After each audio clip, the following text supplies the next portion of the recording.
Alex Avila. Alex, roll tide and welcome back to Tuscaloosa. Yeah, roll tide. I appreciate it. It's good to be back. Well, I imagine it's been a lot of fun for you and your teammates to be here in Tuscaloosa, catch up, and can you believe it's been 20 years since that great team you had? I cannot believe it's been 20 years, and that's when we were kind of trying to figure out, doing something this year for the anniversary of the team. That was something that my wife would every once in a while just bring up to me. It's like, it's been 20 years already. Like, that's it's crazy. Married, kids, life goes on, and but it was fun, getting back and catching up with a lot of the guys and seeing a lot of faces I hadn't seen in a while. Will Furness, first man to the plate for the Rebels against Miles Upchurch. 1-0 Alabama leads here in the top of the second. Upchurch setting down the Rebs 1-2-3 to get this game going. And Furness takes low 2-0.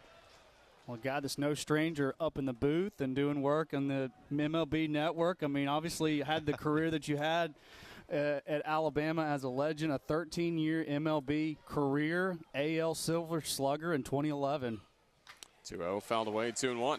Yeah, that was, getting the opportunity to play in the big leagues and then it lasting for 13 years was, incredible time. And I was just, happy enough that I was able to get as much out of my body as I was able to, being behind the plate. And just fortunate that I was able to have a career like that. 2-1, swung on a miss. Now the count at 2-2. What led you to Alabama in the first place? Why did this school stand out from some of the other programs that are recruiting you? That's a good question because everyone always asks me, well, I'm a kid from South Florida. How did I end up in Tuscaloosa?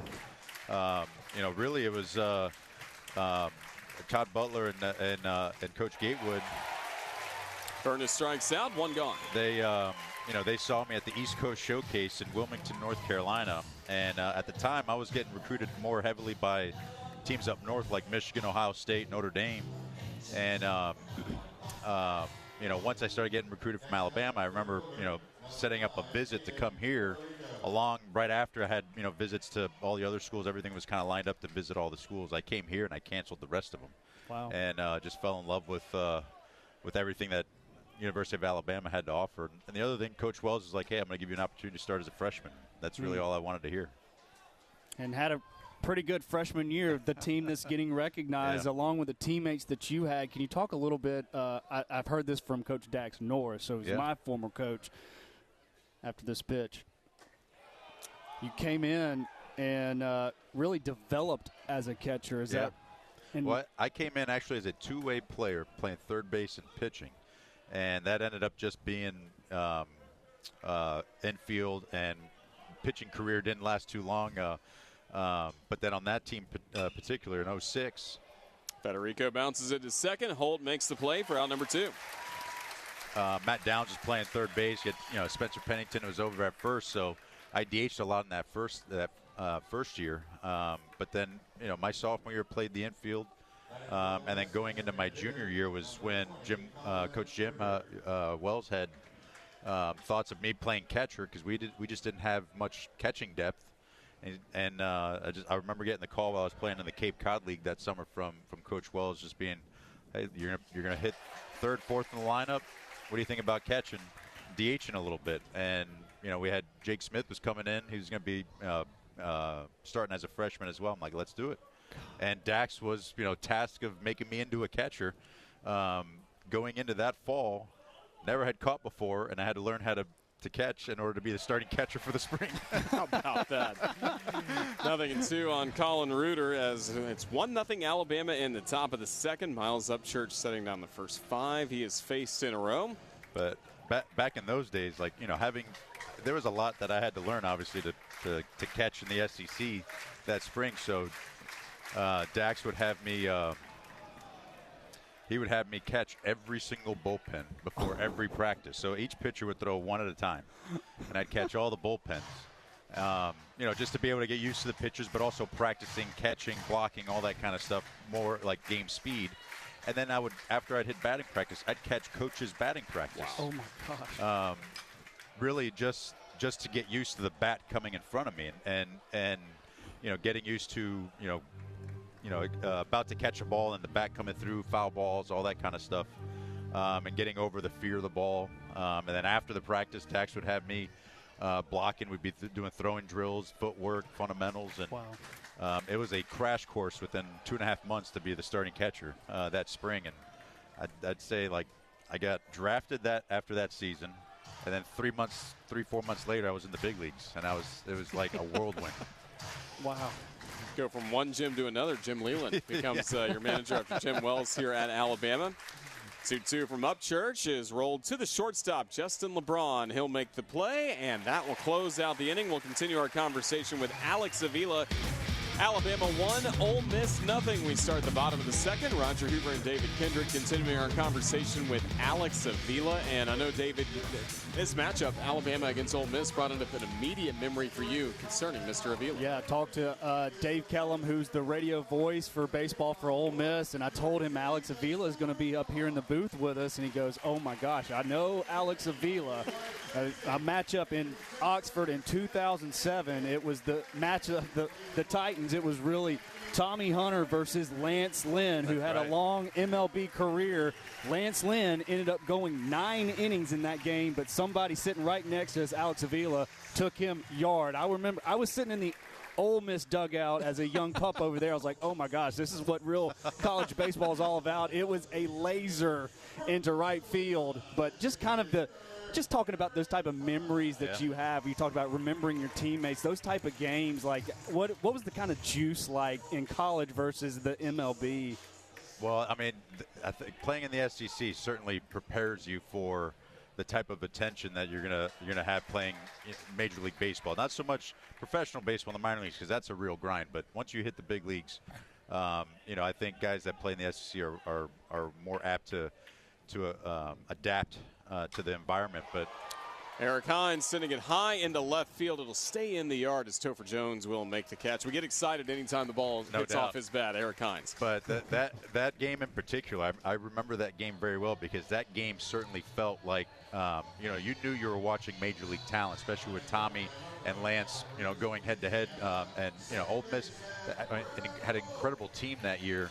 I played with Cody Satterwhite in the Tigers organization. The Tigers, he closed out that game. He closed that game, and he threw hard as well. But that home run against Lance, me and Lance had talked about it, because I faced Lance a lot in the big leagues. After that, that was the only hit that I got off of Lance in my career, was that home run in college there at Ole Miss. So I remember, towards the end of our careers, once I started getting into the media side and doing some MLB Network, I was actually interviewing him one of his last games, and we brought that up, and he's like, I'll never forget you hitting the home run off me at Ole Miss. So he goes, every time I came up in the big leagues, he made sure, like, he didn't want that to happen again. But he owned me in the big leagues, but I got him that one time. 2-0 to hold foul For away. Alabama fans, that's all that matters. That's right. That's it. That's it. Well, then how'd you do in the major leagues against some of your Bama guys? Either Wade LeBlanc, Tommy Hunter, David Robertson, who's also here this weekend. Yeah, so Wade I faced a couple of times, I think, like in spring training, and actually I did all right against Wade during those spring training games. But I faced Tommy a bunch, faced D-Rob quite a bit as well. David, I think I got one hit off of him. Probably one of the first couple at bats I faced him, but with that cutter that he threw, he got me quite a few times after that. He had, him and I would face him and then Mariano Rivera right after. You're picking your thumbs up over at first base after getting sawed off there. But Tommy actually hit pretty well. We were joking about that last night while we were in right field watching the game. That I hit him a pretty decent over our careers. Liner to left. Holtz retired, 2 gone. With a couple of extra base hits there, and I think one of them was a triple, and he was like, there's no way you hit a triple off me. I'm pretty sure it was a triple.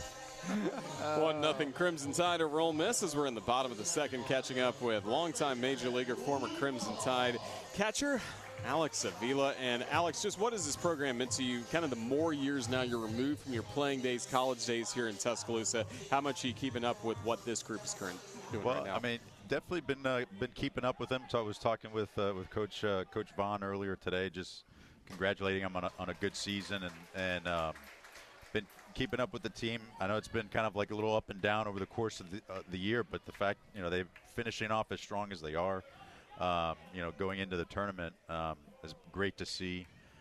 been keeping up with LeBron as well, because he went to my old high school in South Florida as well. Then coming here, so kind of that connection from South Florida to Alabama. But this place, I mean, all the feelings came rushing back to me as I was driving in from Birmingham yesterday, and then just coming around campus. Like, it's amazing, and sometimes you don't realize it when you're here, but especially after the fact that, being a part of something kind of bigger than you, bigger than yourself. Not just the team, but the university, the tradition. It hits you when you come back and kind of relive some of the moments that you had, and that's something that I always take with me about this place. Vaughn pokes it down on the grass, third base side. Udemark up with it, throws to first, safe. Luke Vaughn beats it out, an infield single keeps this second inning alive. Glad Luke Vaughn legged it out so we could continue this conversation. I want to ask you another thing. We've got obviously Alabama fans listening out there. Alabama at this point is right now in the contention of a host regional scenario. Nothing's guaranteed yet. Can you tell the Alabama fans the juice? Again, your freshman year, this getting recognized to host a regional and a super regional, what that means as a former player, what it meant to you. No, that's huge. That's what we were trying to fight for the whole time. And I'll never forget the home run that I hit in the super regional to put us up in that game. That was the loudest environment I had ever experienced up until that moment. And to this day, I can vividly remember how loud the fans were, the reaction of my teammates, and I have a great picture of coming, about to hit home plate after that home run, and the entire team's around home plate as I'm about to touch home plate, and that's in my house, framed up in my office, and one of those moments because of the environment, the stakes on the line, the pressure to win, all those things were an incredible experience playing here at Alabama. Peyton Steele strikes out looking. That'll end the inning. Well, Alex, we've loved having you join us in the booth. Continue doing great work on MLB Network, and just thank you for the time you've given us. We're thrilled to have you and your teammates back in town this weekend. Thanks for having me up here, guys. Thank you, Alex. It's been a blast. That was Alex Avila. We'll be